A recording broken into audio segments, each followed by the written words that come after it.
مساء الخير، ازيكم عاملين ايه؟ انا جاي النهارده افرق ما بين الدبل التنجستين الاصليه او الحقيقيه والدبل التنجستين المزيفه. اعملوا سبسكرايب وتعالوا بينا نشوف. انا حضرت شويه دبل، منهم تنجستين ومنهم ستانلس، او تيتانيوم او معادن تانية عامه، علشان اشرح لكم اقول لكم اني الدبل التنجستين وازاي تعرفوها وازاي تعرفوا الدبل التنجستين الاصليه واللي مش اصليه. تمام. اول حاجه هنمسك دبله، ودي تبقى اسهل طريقه عامه. بنلاحظ ان هي مكتوب من جوه تنجستين يو اس اي، و11 ده اللي هو مقاس سايز، مقاس 11 اهو. تنجستين يو اس اي هي دي، ده الدبل التنجستين الاصليه. نفس الكلام برضو دي اهي،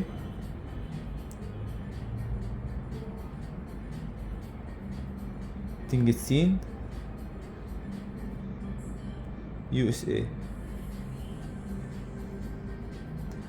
تمام. طيب دي لونها ذهبي، دي تنجستين ولا لا؟ يعني احنا عايزين نعرف برضو. هوريها لكم برضو، تبصوا جوه وتشوفوا الدبلة عامله ازاي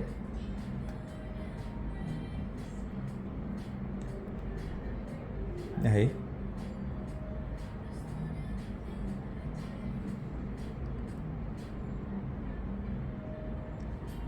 تنجستين يو اس اي 8 اسف، مقاس 8. تمام. طب اتبقى التلات دبل دول، عايزين نعرف الدبل دي تنجستين برضو ولا لا. نمسك اللي بعدها مثلا، دي نفس الكلام اهي، تنجستين يو اس اي 11. طب دي لقينا مكتوب عليها ستيل او كلمه زي كده، سيتي ستيل. ايه المعنى ده؟ ايه المعدن ده؟ المعدن ده يعتبر اللي هو زي الاستانلس، مش تنجستين، شبه التنجستين بس مش زيه. لما نلاقي لميته كده او الكلام اللي عليه كده، معنى كده ان هو مش تنجستين، شبه التنجستين. نفس الكلام لو قربنا ده برضو هنلاقي برضو عليه كلام تاني خالص. هنلاقي عليه، بص كلام ايه، مونت بلانك تقريبا، او مونت مش عارف ايه، كلام تاني مش معروف عامة. مونت بلانك تقريبا، اسم شركة او اسم حاجة. يعني الاتنين دول عامة يعني مش دبل تنجستين. دي حاجة اولانية. طب عايزين نعرف الدبل دي تنجستين ولا مش تنجستين بس بطرق تانية. هتلاقوا ايه بقى؟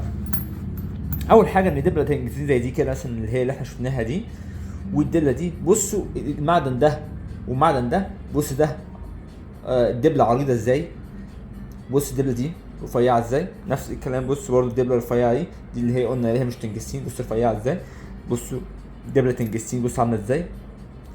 فالدبلة التنجستين بتبقى ماسكة نفسها قوية، مش ضعيفة، مش ضعيفة. بص دي رفيعة.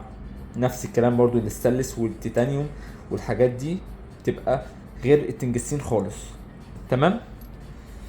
فده الفرق بين الدبل التنجستين والدبل اللي مش تنجستين، اللي هي الاستانلس وحاجات تانية. ورب اكون افدتكم وعرفتوا ازاي تميزوا بين الدبل التنجستين والدبل اللي مش تنجستين اللي شبه الدبل التنجستين. ولو حد عنده اي سؤال يكتبه في كومنت، وما تنسوش تدعموني، تعملوا لايك الفيديو لو عجبكم، وسبسكرايب. وشكرا.